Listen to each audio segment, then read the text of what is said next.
Today we're covering what you need to tell the vet. So sometimes you call up your veterinarian and then you find yourself having a little bit of trouble stumbling on the exact words of why you're there. What is your pet acting like? What caused an alarm for you? So number one thing, think about when your pet was last normal. When did your concern first arise? So that may have been earlier today. That may have been a week ago.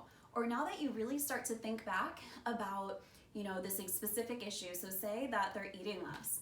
Maybe it was actually a couple months ago that you started to realize you weren't filling that bowl up quite as much.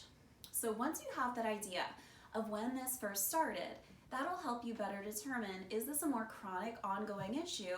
Is it slowly progressive, or did something change suddenly? Now, the next thing that I want you to really focus in on is what is truly causing your pet the most distress right now, and what are some past issues that might be contributing to it. So basically, we call this a past medical history. So when you go to the vet, it's important to mention, has your pet had prior surgeries? Have they had similar clinical signs to the thing that brought you in today? So maybe your dog has had an episode of pancreatitis in the past, or a belly upset in the past. Maybe there is something that your dog was diagnosed with, and it may be something that they actually have recovered from, but sometimes it's really important to bring that past medical history. Another really important thing to think about is treatments you've already tried at home. So if it is a stomach issue, have you tried a different diet? Thinking back, did you actually switch diets recently? Did you go to the store and the normal food that you get just wasn't there, so you started mixing in something else? Or did you offer a new treat? Maybe it was some human food. Other things that you should start thinking about too are the medications your pet's on. That includes things that you've gotten that are maybe over the counter, so things that you're giving for pain.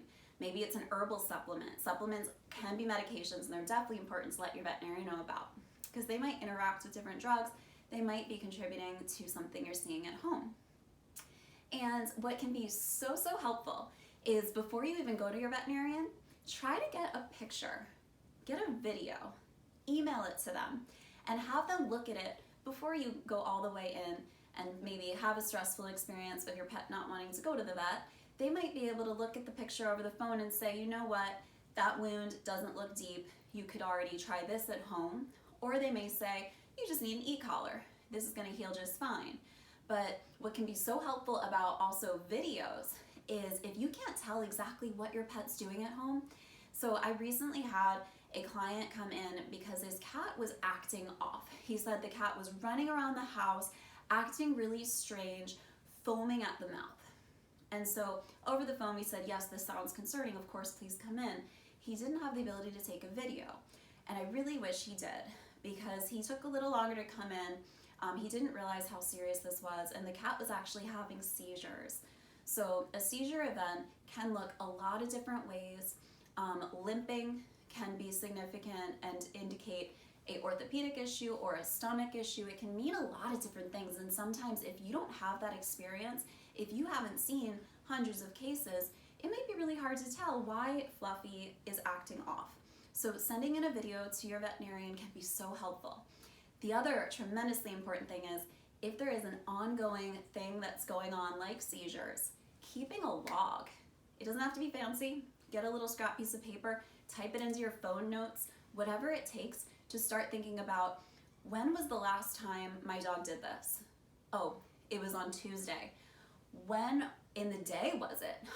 It was right after he ate this time too. That kind of history can really start helping put together a picture of why something's happening and help your vet get to a treatment quicker.